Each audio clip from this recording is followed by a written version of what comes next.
Okay, so let's start the event. Thank you very much for your participation here in person and colleagues online. My name is Davide Rossi. I work with the Global Food Security Cluster, and I will be moderating this very interesting event today that we are very happy the Global Cluster to do this moderation, because we have been involved lately in quite a lot of work in terms of protection and food security. I would like just to remind everyone that protection and food security are more and more correlated. As we know, we see war, conflict, and violence all over the world, from Myanmar to Somalia, from Kar to Gaza and Palestine.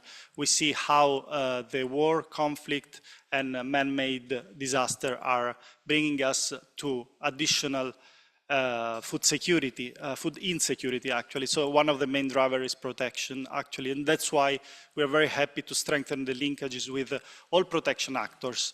It's also true that not only food insecurity directly driven by protection as an impact, for example, on the child protection, but all the food insecurity is regarding the driver as a huge impact on the child.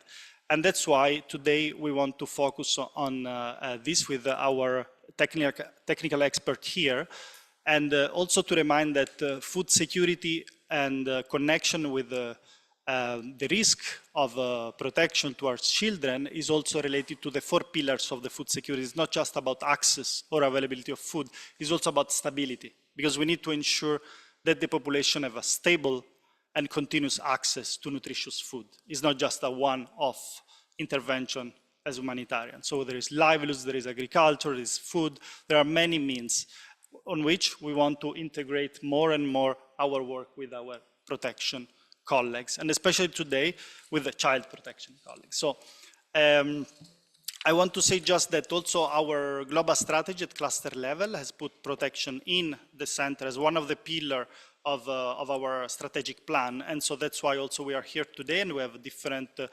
initiatives together with the colleagues here in the room. And I thank you again, World Vision and Plan International, together with our colleague online, Joyce, from the Global Protection, Child Protection Area of Responsibility. So let's go through the agenda quickly. So we're going to have the setting the scene part. So the background and integration of food security and child protection, which will be done by Joyce Mutiso, who is the Deputy Coordinator of Global Child Protection Area of Responsibilities. Joyce is online. You see her name there, but is actually not absent. She's online. Thank you, Joyce, for joining. Then we're going to have counter example of integration in child protection, food security, and faith dialogue, which will be giving the floor to Brikena Zukai, who is the Senior Advisor for Global Child Protection and Participation Team at World Vision International. We're going then to have technical tools to integrate child protection and food security, where we have Silvia Ognate. Thank you, Silvia, for coming as well, who is working with Plan International as a child protection and food security technical lead. Last but not least, Kai Hutans will be as a partnership leader, faith and development on World Vision International, will give some closing remark and recommendation. So without taking more time, I'll pass the floor to our colleague Joyce for her first intervention. Joyce, can you hear us well? Loud and clear. Thank you very much, David. Thank you so much. We can hear you, and I'll stop talking. The floor is yours. Grazie, thank you. Good morning and good afternoon, everybody. Thank you for joining us wherever you are. As Davide has introduced, my name is Joyce Mutiso. I'm working with the Global Child Protection Area of Responsibility, and we are very happy to be collaborating with actors from the food security sector to look at how we can strengthen the linkages to reduce and mitigate the risks for children that may be related to food insecurity. Next, please. So maybe we start by asking ourselves first, to have a common understanding of what are the linkages between food security and food insecurity and child protection. So we will share at the end of this a linkage to some evidence review that we have done around food insecurity and child protection, but also we will hear today some examples of how we can help to mitigate and reduce that. But just to have a common understanding, food security is linked to poor mental health and psychosocial distress, not only for children, but also for caregivers across the world. We see poor mental health outcomes for women and men and parental depression and stress because of food insecurity. We also see the relationships between children and their caregivers worsening because of various forms of child protection risks that come in. And then we also see feelings of stress, anxiety, sadness, and shame, and the neglect and violence that can happen in the family as a result of this poor state of mental health. Next, please.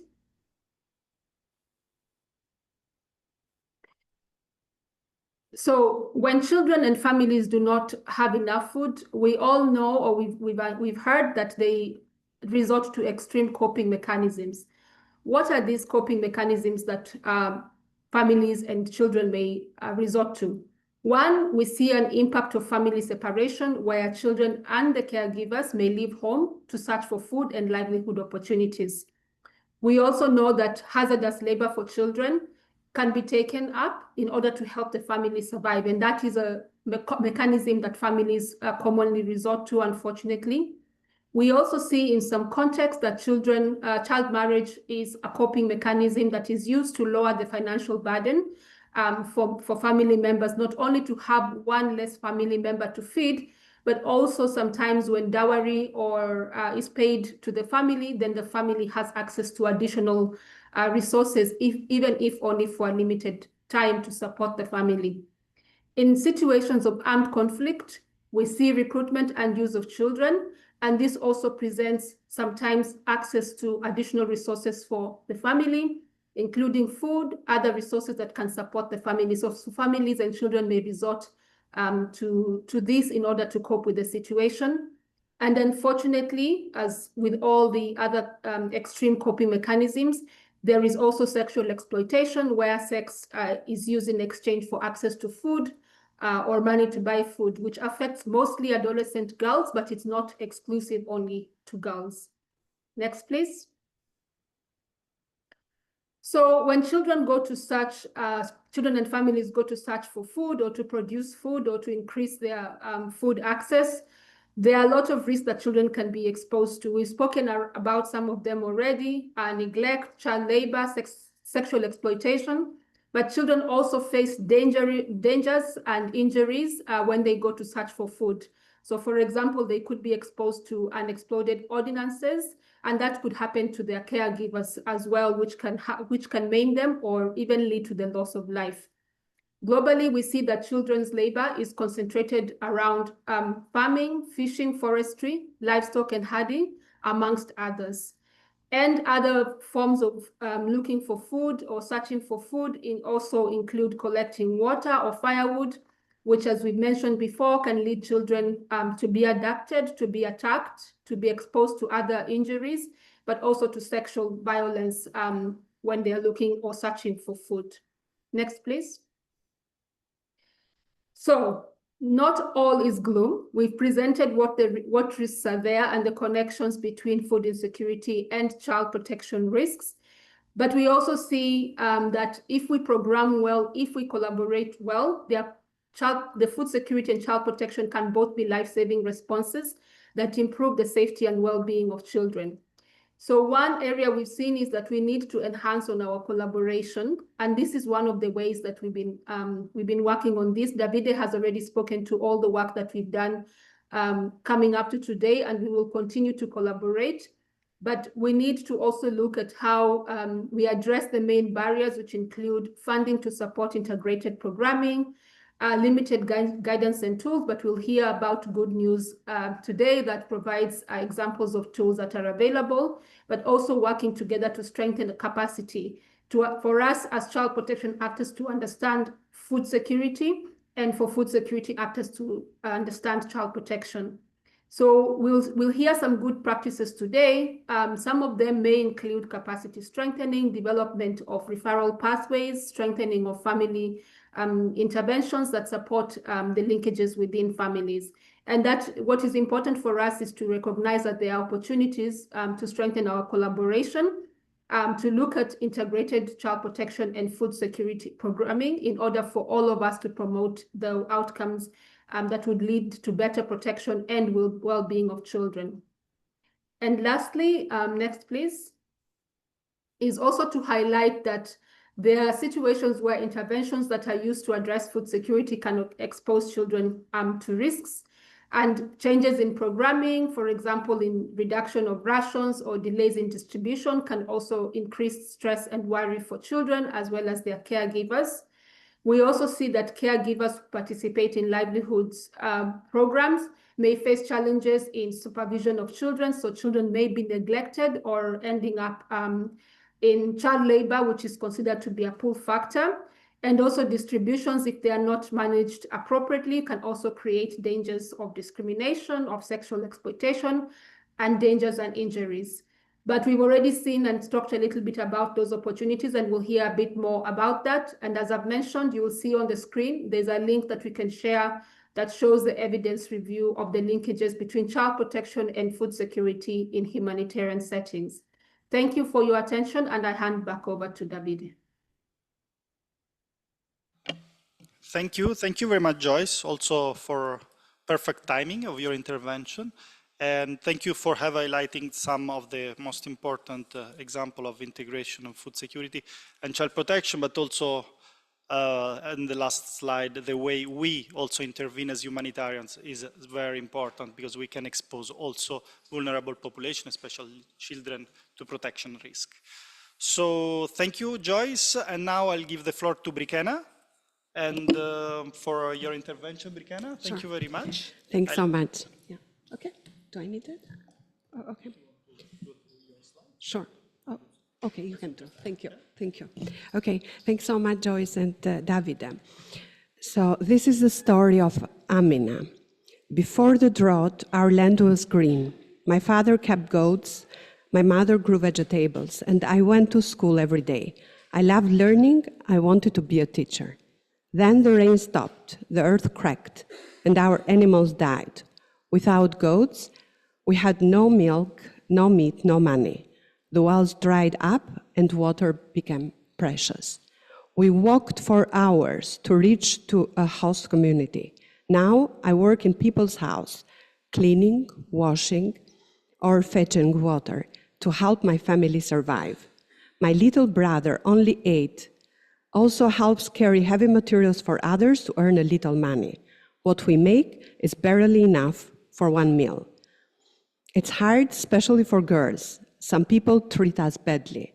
Sometimes I feel tired in my body and in my heart. I don't want to grow up this way, sleeping to forget the hunger. When people from the aid organization came, they brought food and water. They said they're helping families so children don't have to work, but I'm still working. However, for the first time in a long while, I felt hope, like the world still remembers us. Hope led me to dream. I dream of rain, of goats bleating again, of laughter in the schoolyard, and of my mother's smile. I dream of a day when no child have to work just to eat. As Davide introduced me, so my name is Brikena Zogai. I'm External Engagement Senior Advisor for Global Child Protection Participation Team in World Vision International. And I would like to challenge us today. In our food security efforts, what did we miss? Hunger is a child protection crisis. From Joyce's evidence, you already got a confirmation of this. So what did we do at World Vision to help and contribute in addressing situation alongside other partners? First and foremost, we learned and built on others' work. We are humbled to join the journey with Plan International, Food Security Cluster, Child Protection Area of Responsibility Pilot, which has started to be introduced by Joyce, but Sylvia will elaborate in detail. Then we exhausted Child Protection and Humanitarian Action Alliance space for reflection and learning to learn and contribute from them.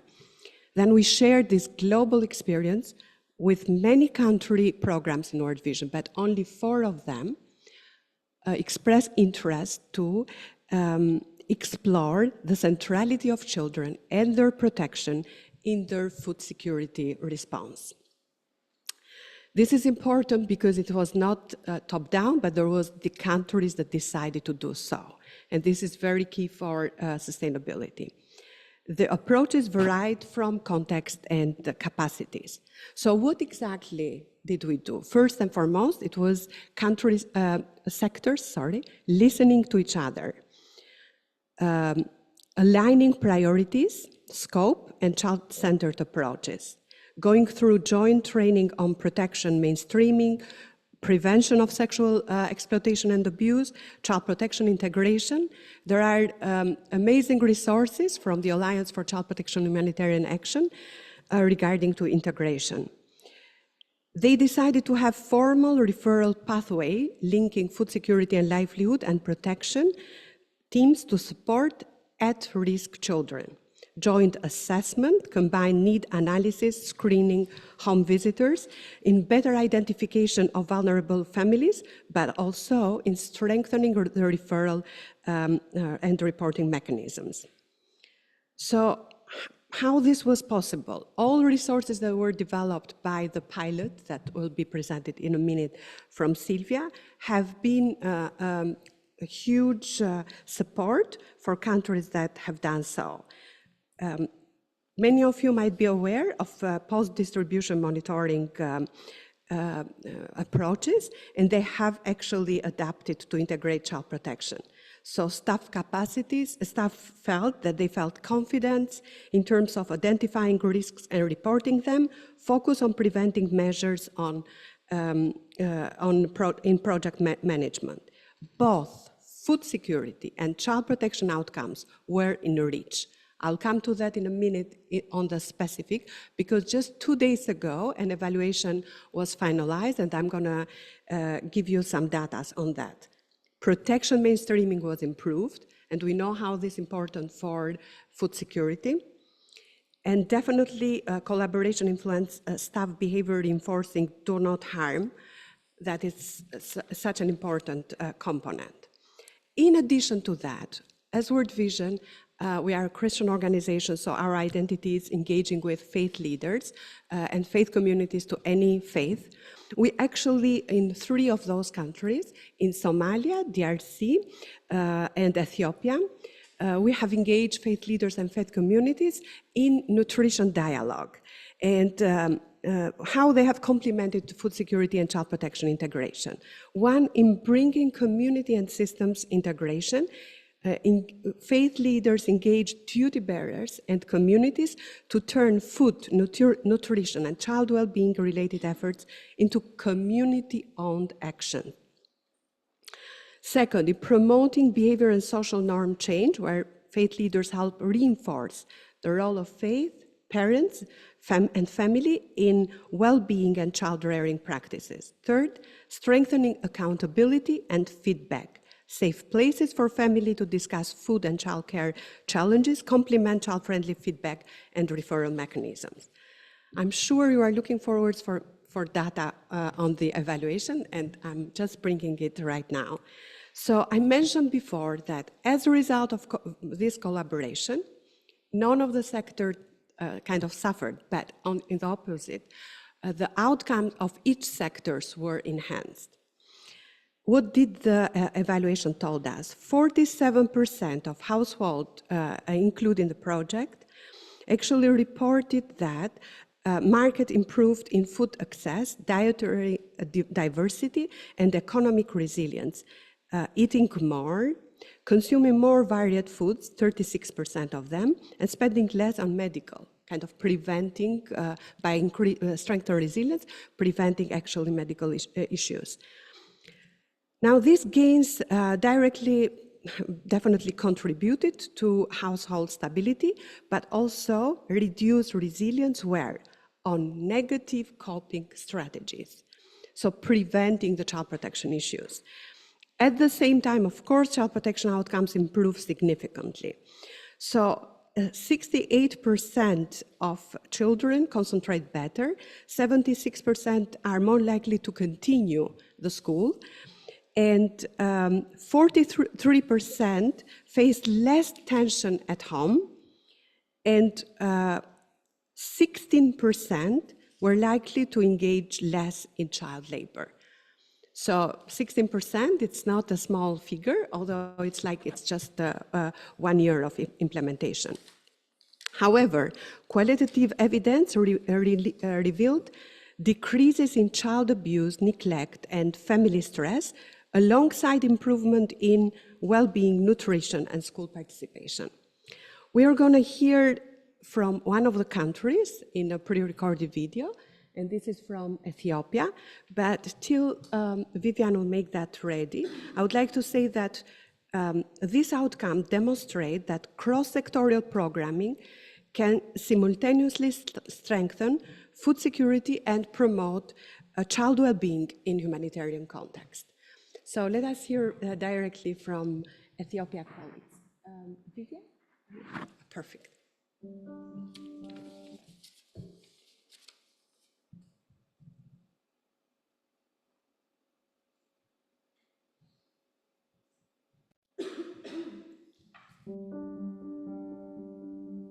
So Ethiopia, as I mentioned, have been one of the 4 countries that have decided to explore the centrality of protection.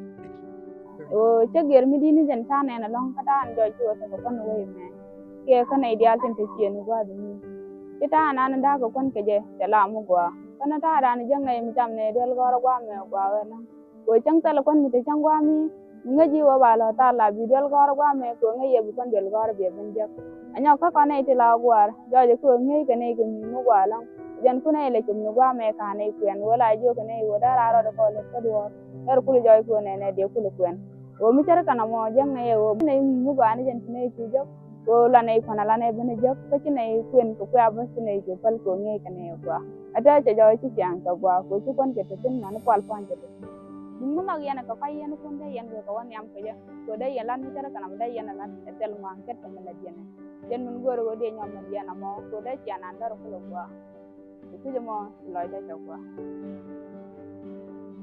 yu panda mala kam ga ne ne nok jagwa panda tangun to gwada dum minute la lat ne kwar pan wal bijel to dungan to ga ko tikan ba ke ti chak tiak du ga ke ti pal pual ka ga ko du go gor dul gor ala ki ne ga ling ki loy da te da ka jana de ne loye o minute ta ya rem ne ka yen ju wen mon dial ko ne wo kale belen de ne de loy da de te te ja re wo je tine የምግብ ዋስትና ፕሮግራምን ከህፃናት ጥበቃ ጋር አዋህደን መስራታችን በህፃናት ሁለንተናዊ እድገት ላይ ለውጥ እንድናይ አስችሎናል።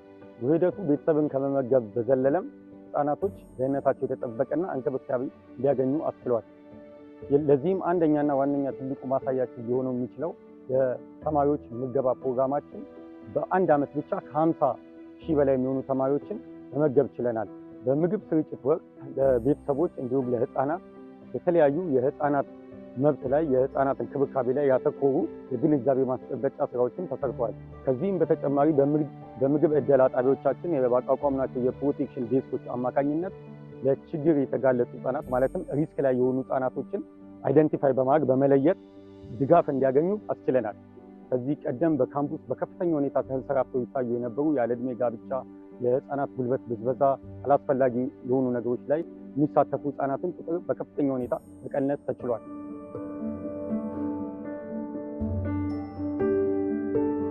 ቻይልድ ፕሮቴክሽን እና የፉድ ሴኩሪቲ ኢንተግሬት ሆኖ አንድ ላይ ተቀናጅቶ አብሮ እጅ ለእጅ ሆኖ መሄዱ የመንግስት ትልቅ ዋጋ የሚሰጠውና እንዲሁም ደግሞ በትምህርት አቺቭመንት ላይ ያለው አስተዋጽኦ ከፍተኛ መሆኑን ማየት ተችሏል ማለት ነው። ወደፊትም ቢሆን በእቅድ ውስጥ በትክክል አካቶ እየተሰራበት ያለና መሰራት እንደሚገባው አምኖበት ሁሉም በፖሊሲ ውስጥ ተካቶ ስራዎች እየተሰሩ ለማድረግ ከፍተኛ ጥረቶች እየተካሄዱ ይገኛሉ። ይህንንም ለማከናወን ከተለያዩ መንግስታዊና መንግስታዊ ካልሆኑ ለጋሽ ድርጅቶች ጋር በመነጋገር የህፃናትን ደህንነት ከማሟላትና ስብዕናቸው የተሟላ ህፃናት ወደ ትምህርት ስርዓቱ እንዲገቡ ከማድረግ አኳያ በእቅድ ይዞ እየተሰራበት ያለና ወደፊትም በተለያዩ በሚገኙ አጋጣሚዎች ሁሉ አካቶ ለመስራት በፖሊሲ አካቶ እየሰራ ያለበት ሁኔታ ነው።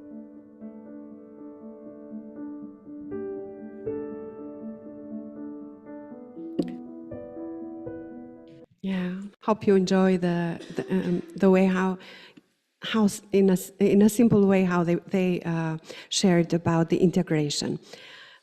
I would like to know that while we advocate to place children and their protection at the center of food security responses, the words more often here are agility, innovation, and evidence. These are absolutely essential for achieving sustainability solutions. Yet, Amina and other children have shown us what this looks like in practice, how to be agile by integrated child protection and food security, how to innovate through integration, child protection with food security, and how all this actually, the evidence itself shows that such approach help keep children safe, educated, and free from having to trade their childhood for survival. It is possible to design and fund integrated child protection and food security initiatives.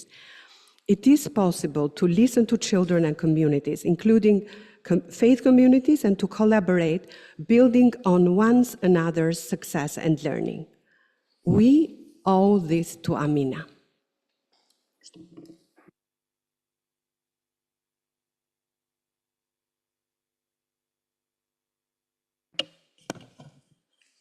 Thank you so much, Brikana. Also, thank you for the video. It's always good to see, to hear people's voice.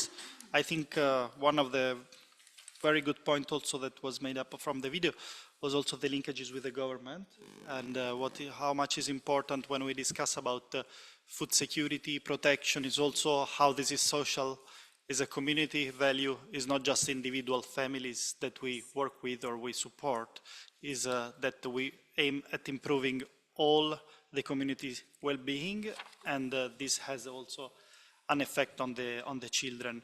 So thank you so much again for your presentation, and now I'll give the floor to Silvia Ognate, who has been leading on the technical tools to integrate child protection and food security with tireless work.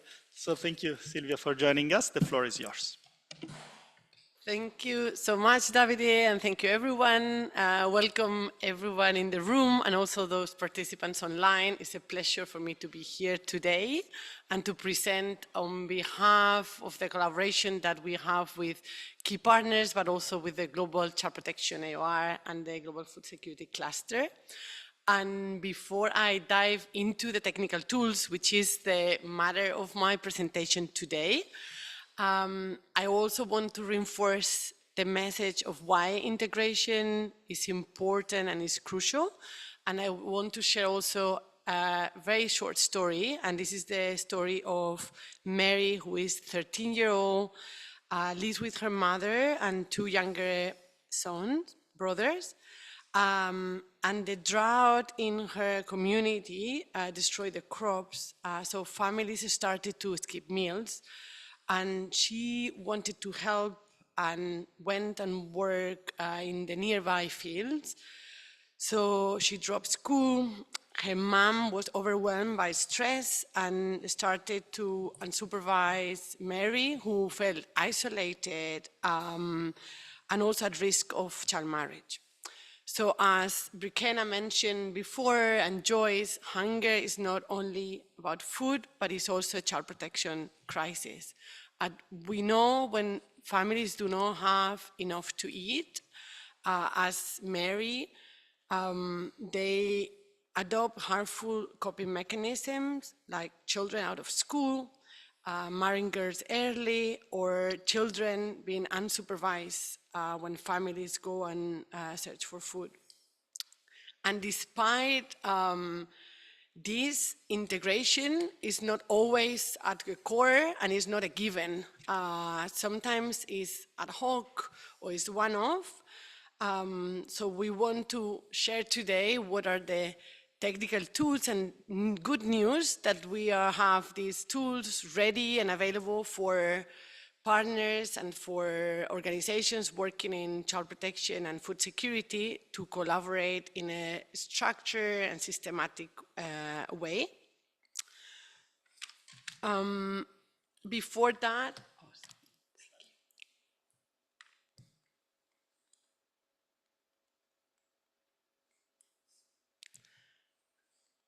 and before I go into the specific things of the tools, I want to share a bit more about this global collaboration that recognize the importance of integration, and it's an umbrella about the collaboration. So it's not only about the technical tools, it's a global umbrella. And this is an interagency collaboration that has grown for some years with joint evidence and also joint advocacy. And the goal is to have child protection and food security not as parallel efforts, but actually like reinforcing pillars of humanitarian action. The process of developing these tools has been truly participatory. So I want to thank everyone who has taken the time to review and to contribute. And it was co-created by practitioners to have practical solutions.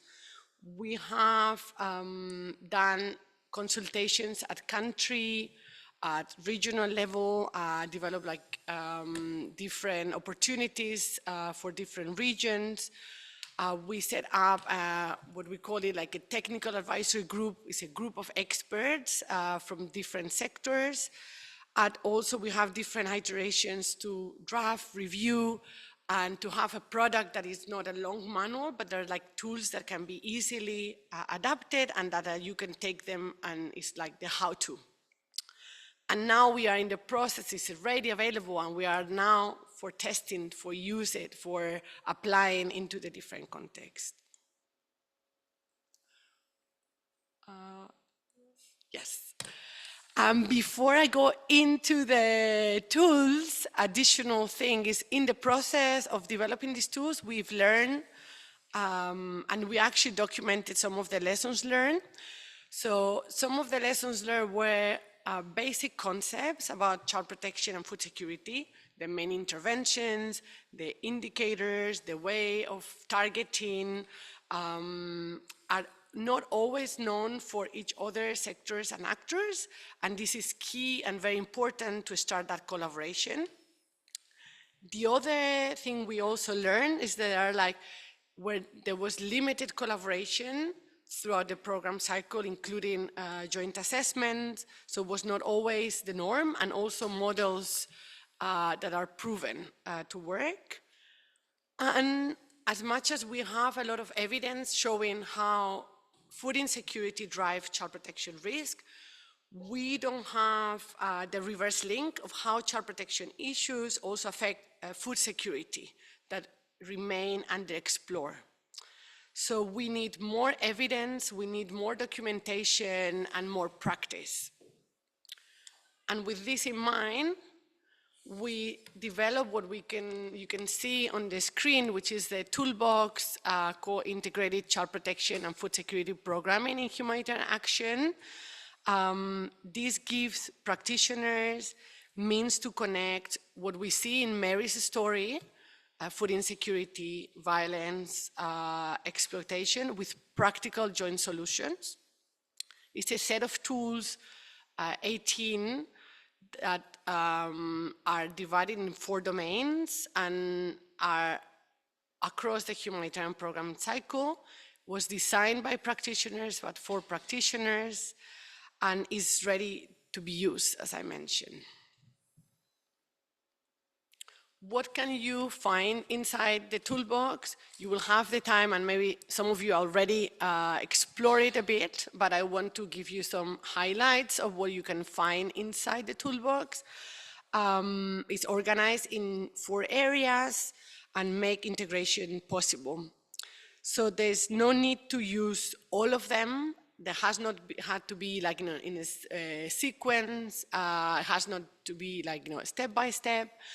When you go to the capacity strengthening area, you find it helps you to build foundations And you can find some orientation materials that you can use for child protection basics, for food security basics, but also to share about integrated programming and also child protection mainstreaming. In the planning and assessment, you will find different tools, and one that I want to highlight is what we need to know for integrated child protection food security program, which helps you to collect data, but also analyze data related to child protection and food security, which is very important to have it as also available for a ready start for integrated program. In the third area, the design, implementation, and monitoring, you find also practical templates that can be contextualized. For example, the theory of change for integrated child protection food security program. So you can use it to contextualize in your country program, in your organization, or also at national level. And it gives you the steps and the guidance to help you develop a theory of change that can work in your context. And another tool that might be quite useful for many of you listening today is the integrated results framework, which gives you interventions, outcomes, and a set of template that you can use for designing your programs, but also in the different calls for proposals. And lastly, the area on evidence and learning. As I mentioned, we still need more evidence. We want to document more of the programming examples. So we have developed some tools to help you advocate on key messages, to show the linkages between child protection and food security, but also to collect evidence, case study template, also some evaluation questions, and some videos that can also help you on the advocacy and evidence building. So the toolbox would have helped Mary in joining, doing an assessment that can identify children at risk like her, would have helped with the joint targeting, prioritizing household like Mary's household, but also with joint interventions like psychosocial support, case management, or safe food distribution points. Now we are going to watch a video because this collaboration is happening at global level, but it's also already happening on the ground.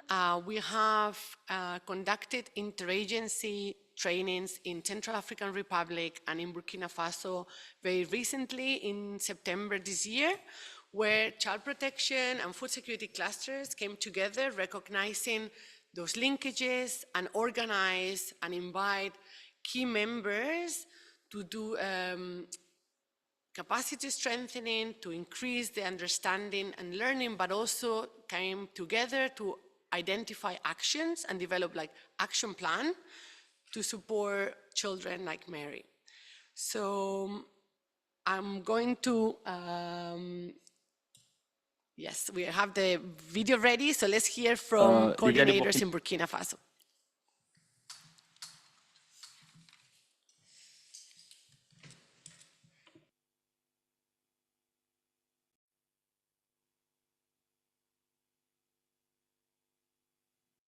Déjà les Burkina Déjà, le Burkina Faso, c'est un pays où il y avait toujours les insécurités alimentaires pendant la crise. Mais cette situation s'est exacerbée avec l'avènement de l'insécurité dans la zone, qui a eu comme conséquence le mouvement de population, aussi bien à l'interne tout comme en externe. À cela s'ajoutent les chocs climatiques qui continue d'affecter les familles et particulièrement les enfants. Pendant que les ressources se raréfient, les risques liés à la protection de l'enfance augmentent au jour d'aujourd'hui, notamment le travail des enfants, les mariages précoces, les décrochages scolaires et je pense même la séparation de famille. Et du coup, pour relever ces défis, les acteurs de la protection de l'enfance et de la sécurité alimentaire se sont réunis afin de renforcer leur collaboration et protéger plus efficacement les enfants. Qui est mis en œuvre par un consortium de 6 agences. Il y a Child Fund, Plan International, SAVE, SOS Village d'Enfants, Terre des Hommes, World Vision.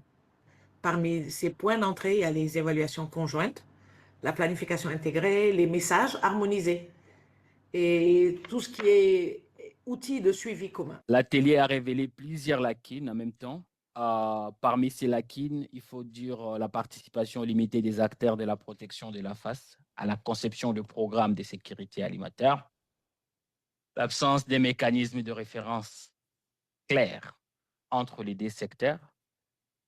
On a aussi relevé le manque d'opportunités de formation conjointe et la nécessité d'harmoniser les mécanismes de retour d'information et des plaides adaptées aux enfants.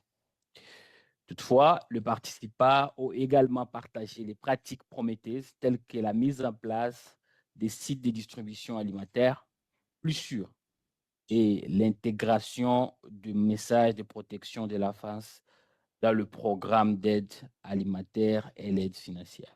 Et la boîte à outils, elle a vraiment été accueillie de manière générale, de manière assez positive.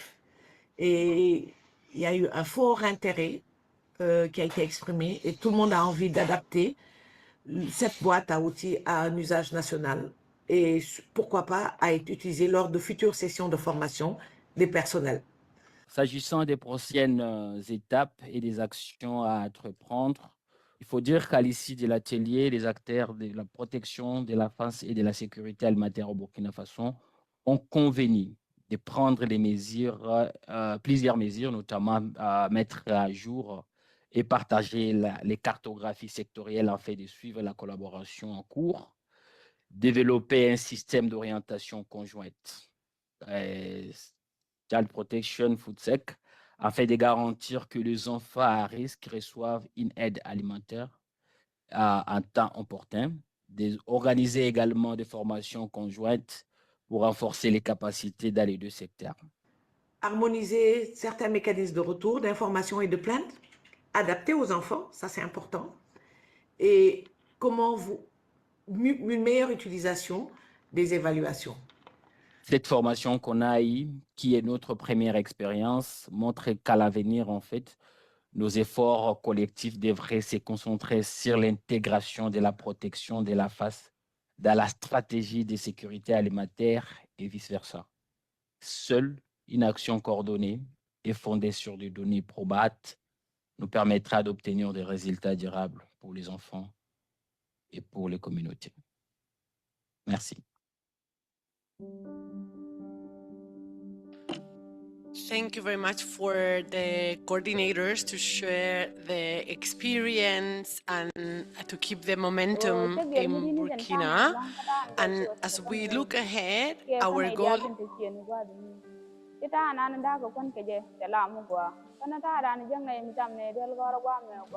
Alessio, can you stop the video? Thank you.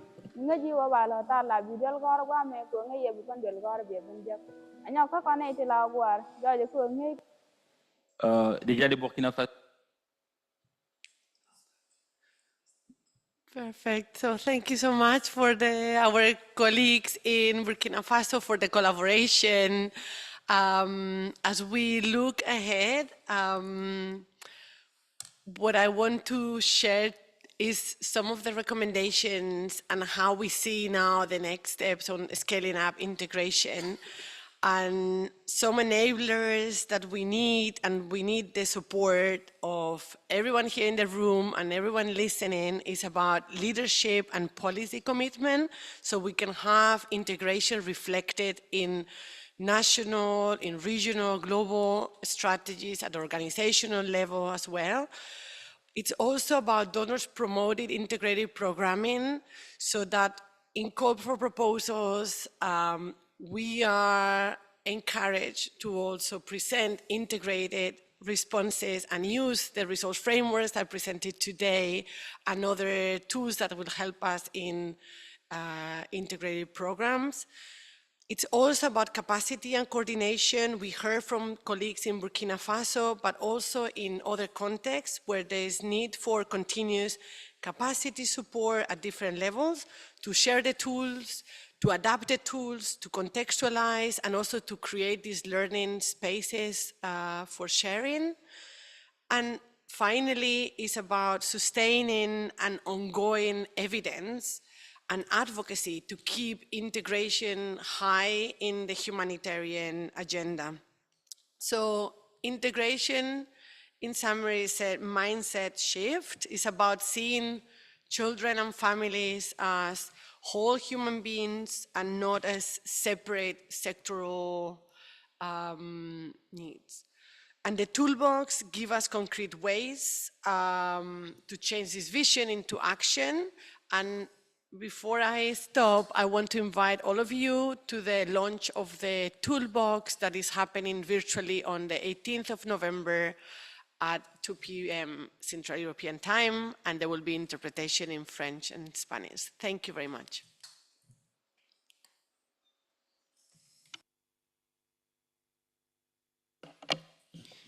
Thank you very much, Silvia, and the work you have been doing and leading with the Plan International on this is again very interesting presentation. Also on more on the practical tool how to implement child protection and food security.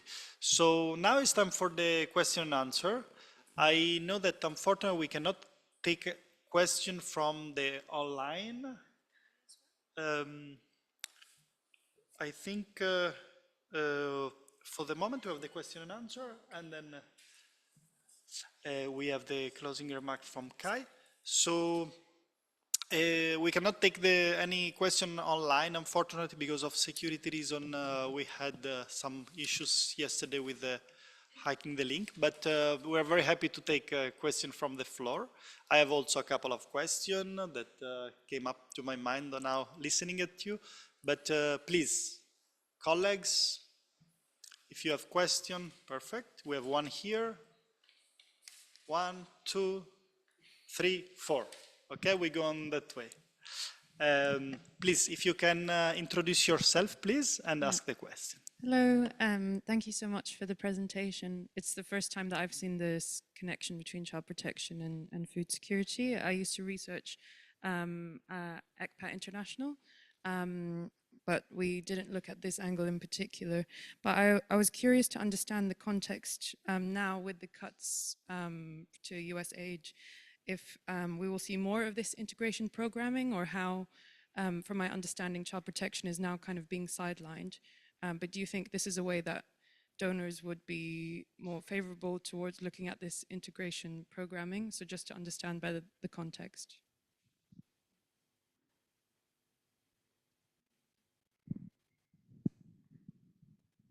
Thank you very much for the very relevant question. So who would like to take it? Silvia?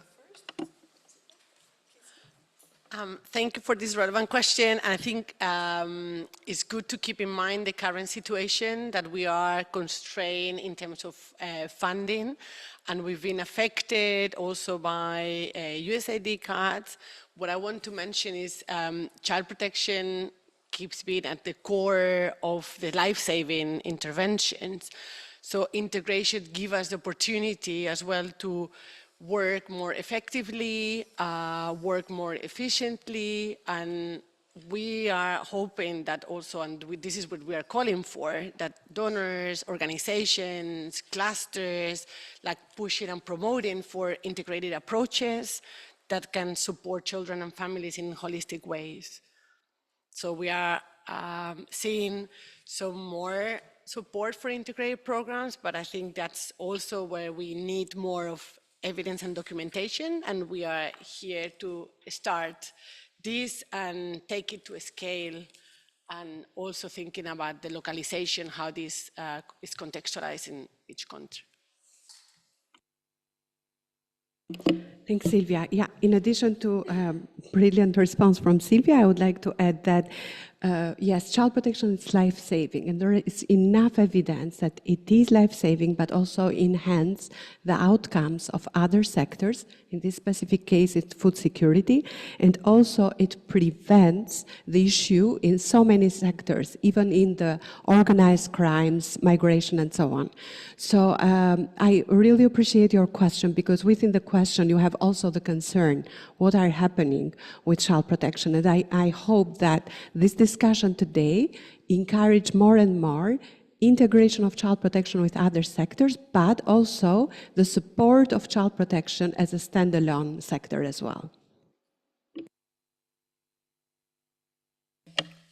Thank you both. Thank you, Silvia and Brikana, for this. We had another question here. Thank you very much for these insightful presentations. Monica Romano, Senior Poverty and Inclusion Specialist here in FAO.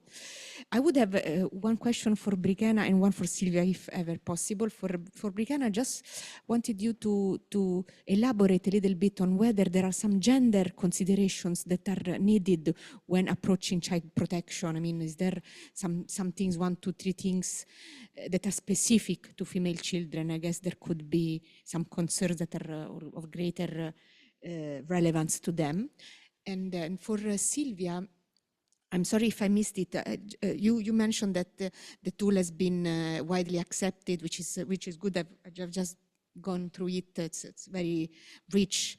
I was wondering whether it's still widely used or has been widespread, or it's still in an early stage of dissemination and use, and what was the feedback you have been receiving? Of course, accepted, I guess it's welcome, but if you can already draw some lessons, I don't know, anticipate some adjustments that may be needed, etc. Thank you.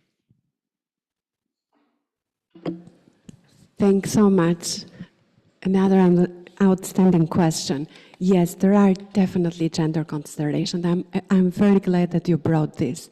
And when we say gender, I know that sometimes, for different reasons, we immediately think of women. I want to say that gender is equal opportunities, and actually, unfortunately, when it comes to child protection, both boys and girls are suffering, but they are suffering in different ways. So, because we are discussing today on food security, actually, boys are those that suffer a bit more in terms of child labor, while girls more on the child marriage. So yes, in terms of having gender consideration, this is very important because in the food security distribution monitoring tools, as you know very well, there are also well-established way on how the distribution actually affects male and female, particularly when it comes to female household, leading households. And this is the same, particularly when it comes to integration to child protection with food security. We made sure that all data, because it started with data, doesn't just include children in general, but specific to boys and girls. And this is both for benefiting from the food security program, for listening to both voices of girls and boys, because there are different voices and they need support in a different way so they can have a voice in this, but also in terms of the child-friendly reporting, so that when the feedback is given, it's gender-based. We need to get better, though, particularly when it comes, because it's not always easy to secure that, to put that in the architecture of the project. But every time that this has been possible, it has informed more relevant and effective programming. Thank you for the question, and maybe I'll clarify that this has been a long process and it's been widely endorsed by key actors like the Global Food Security Cluster and the Global Child Protection AOR and key partners including UN agencies, donors and other organizations. But it's going to be launched, so it's been like it's it's almost like breaking news for this side event that is now available in both the Global Food Security Cluster website and the Global Child Protection AOR website, and is ready to be used, but it's a starting point and should be a living document. This came from a need that we identified when we had all the collaboration at country level and when we did all the consultations, that we needed more practical tools. We needed like assessment questions, we needed a results framework, we needed what package to use to train colleagues. So that came from that need. We've developed this toolbox, but it shouldn't be limited like this is the only thing. It should be a living document and a starting point that we will start widely to be used and be adapted, and we were going to gather feedback, and hopefully maybe in a year, a couple of years, we can also develop like new tools, tweak some of the ones that I have here, and also get experiences from the use at country level. Thank you. Thank you, Briken and Silvia, for this clear answer. I just would like to see if also, I see now Joyce on the screen, so if in case you would like to intervene, please let us know, because we know that when we have physical presence and online, we sometimes forget about online, but you are not. So thank you so much. I think on the point also of dissemination and facilitation of this, I think both the Global Food Security Cluster, which is called by FAO and WFP, we do also at global, like we are doing today, but also in the field through the facilitation of this training for the toolbox with our key members. And here we have two of the biggest members of the cluster worldwide, World Vision and Plan. So this is also part of our job to facilitate this process technically, but also to disseminate with our reach. So thank you again for the question. We had one there. One here. Okay, there are many questions and we have few time remaining. So let's go. I'll take 3 questions in order of what I've seen from the hand. So 1, 2, and 3, I think, and 4 if we have just time. Okay. Thank you so much. We can, maybe we can compile the question and then we'll try to answer on time. Please. Hi, thank you for your presentations. They were really interesting. So I'm Lina. I'm currently doing my Master's in Food Studies at the American University of Rome. And I was just curious about if you're involved in building resilient food systems and what you're doing for more long-term, stability and sustainability of this, in order to prevent, in order to ensure child protection in the future. So yeah, that's my question. Thank you. We say yourself, yes. Thank you so much. And actually my question relates to hers, so maybe we can combine them together. But my name is Martina and I'm studying international affairs at John Cabot University.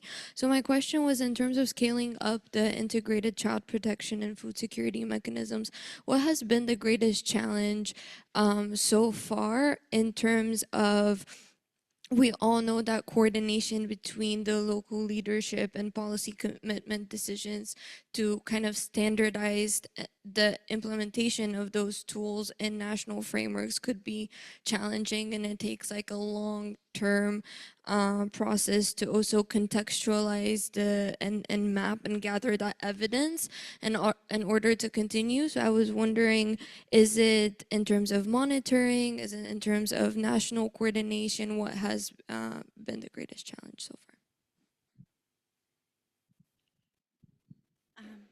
Hi, my name is Elena Giannini. I'm the Learning and Development Co-Lead at the Alliance for Child Protection in Humanitarian Action. Congratulations on this massive piece of work to all those involved. Like, it's seriously needed, like at this point in time, because of shrinking resources and the importance we want to still promote and advocate for in terms of the centrality of child protection. I see a great relevance to this, like in the intersection also with climate change activities, like in terms of a lot of food security crisis happening in climate change context. So it would be good to see an advocacy efforts related to the use of this toolkit, climate change and adaptations type of forums or context or events, etc. So I wondered if there was like planning in this sense. Yeah, thank you. Thank you, yes. Okay, perfect. We have a very quick question there, and then I will try to answer to some of yours. I don't think we have time to answer all, but please. Yeah, just like firstly the story of Anima, I think was her name, very powerful story. And I think we really do need stories like that, people's words, their actual words to kind of, to bring us to kind of a more holistic and humanitarian understanding. I suppose one of my questions is, have you tried this toolkit within internally displaced camps? Because certainly everything that you spoke about is our experience of these camps in a very consolidated space. So it's something that perhaps could be rolled out. And finally, the QR code doesn't seem to be working for the event, you know, it says it's not. Okay, thank you very much. Okay, who would like to, is it okay? Who would like to take I think we'll take only two questions. One, yeah, you want to take one, Bricana, please? 1 minute, please. And Joyce, we have also Joyce online. Joyce is for answering one question. Please go ahead.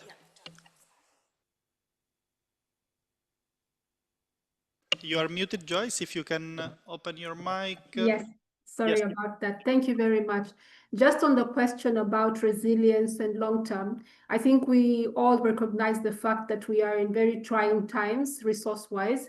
And but I think there are opportunities to be seen in the fact that the humanitarian reset calls for more collaboration. One of the biggest challenges we've had is, of course, funding that will support multi-year programming that helps us to look at not only the outputs, but also the outcomes when we do integrated programming between child protection and food security. So I would say that is a major challenge. It will continue to be a challenge, but I think it's good that we see some tools and examples and the collaboration that we have. I think another challenge, and I alluded to it at the beginning of the presentation, was the fact that CP actors do not fully understand how food security works. What are the pillars, what happens, what is the work that is done, and how the modalities, what are the modalities for food security interventions, and also for food security actors may not fully understand the same for child protection. So I think the fact that we are already working on increasing the knowledge and understanding between the two sectors is already a big plus, and we need to take that forward. So at least we have some opportunities to address those challenges. I'll leave it there for now, and thank you. Thank you so much, Joyce. Very clear. I give the floor to Bricana for answering one of the questions. Sure. I'm very sorry I could not answer the question on food security because I'm not an expert there, so I would withdraw from that. But in terms of challenging, Sylvia already mentioned that one of the ingredients to have success is leadership. So this is in the other side. If the leadership would see only strictly food security and not see the impact that food insecurity brings to children, then it's hard actually to have effective integration project. Also, I mentioned at the beginning, listen. Listen is very important, and Joyce somehow strengthened that, knowing each other, planning jointly, assessing jointly, reflecting jointly, giving space, and definitely challenge it is the decrease of fund. But isn't this also an opportunity for integration? Because we have less resources, but more opportunity the integration brings forward, given that the evidence itself says that integration enhances both sectors, food security and child protection as well. Thank you, Brikana. On the question on the toolbox, I think we can take it maybe also during other events. If you connect to the Global Food Security Cluster, there will be the launch, and also I think we have discussed, unfortunately, I wouldn't say enough because we never have enough time, but I would like also to give some final words to Kai Hutens, who is the partnership leader and Feta Development at World Vision International, just for some key remarks and recommendations, and which I'm sure will also go towards answering some of the questions, I believe. Thank you, Kai, again, to be with us. Thank you. And buongiorno and good morning. It's a pleasure to be with all of you. A few months ago in Addis Ababa, Ethiopia, faith leaders convened nutrition dialogues where children shared heartbreaking stories of being hungry while their younger brother and sisters at home had nothing to eat. Many spoke of going to bed worried and anxious about what their siblings would eat the next day. Hearing their deep concern and sense of responsibility was very painful, yet their voices call us urgently to act so that no child has to suffer from hunger. Being here this week, I'm encouraged and deeply inspired by all your commitment, but also of many others I met and who are involved, to strengthen livelihoods for affected populations and to advance the integration of food security and child protection. We are here in Rome, and the Catholic Church is in the midst of a jubilee year, which is a perfect and, from my perspective, very timely reminder to all of us. The biblical jubilee year's true meaning was to restore balance by freeing enslaved people, returning alienated land to its original owners, and forgiving debts, ultimately serving as a reminder of God's providence, mercy, and a way to reset social and economic inequalities. We in World Vision as Christians believe that every human being is created in God's image, and hence God wants that also every child can live a life in all its fullness. This is my personal motivation, but also our corporate motivation in World Vision to press forward on a daily basis. So let me share 4 key actions from today's discussion that I hope will inspire you as well. World Vision has carried out 85 faith-based nutrition dialogues across all regions to advance the purpose we are gathered here to discuss. These dialogues have led to stronger partnerships between faith groups, governments, and global stakeholders. Also greater awareness of the moral imperative to end child hunger. There are also concrete commitments to improve policies, budgets, and nutrition service delivery. And last but not least, there's a unified advocacy across faith traditions for collective action, which is so urgently needed. To bring local voices to global advocacy and building on the momentum of this week, but also the Jubilee year, we amplified these dialogues and the partnerships formed through them.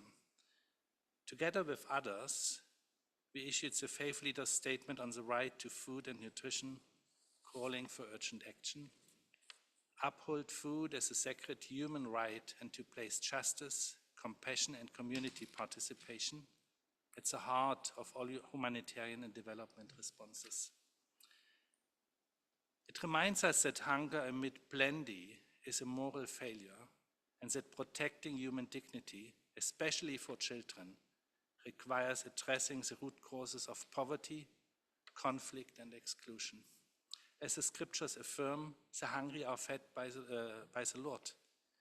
This is reinforcing the moral imperative for governments and partners to ensure that no child suffers from hunger or neglect.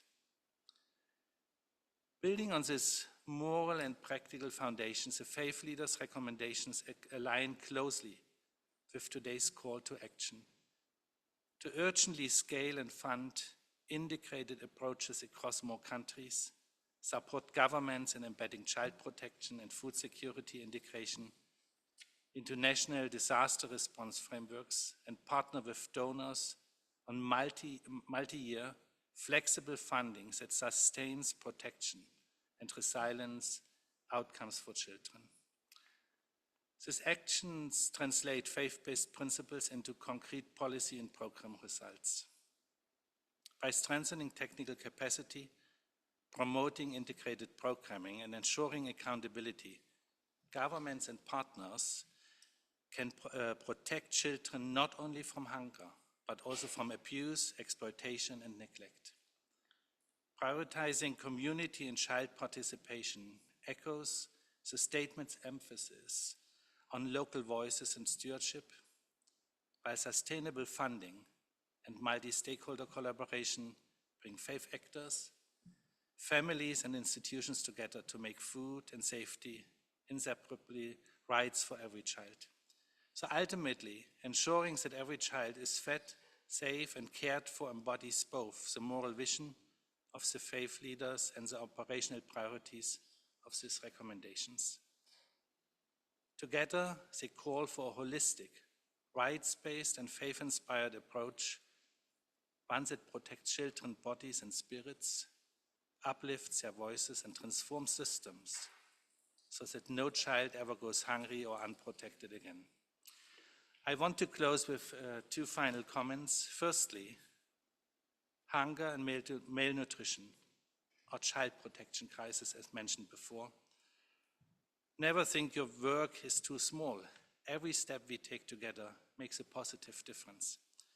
Secondly, keep influencing, sharing, and guiding us on how to amplify your voices globally.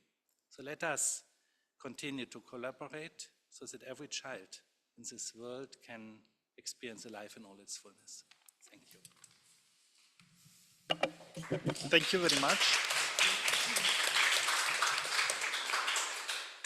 Thank you very much, Kai, for these closing words. I would like just to see if Marie-Hélène Cipriano, who is one of our global food security cluster coordinator, want to say just a couple of words before closing.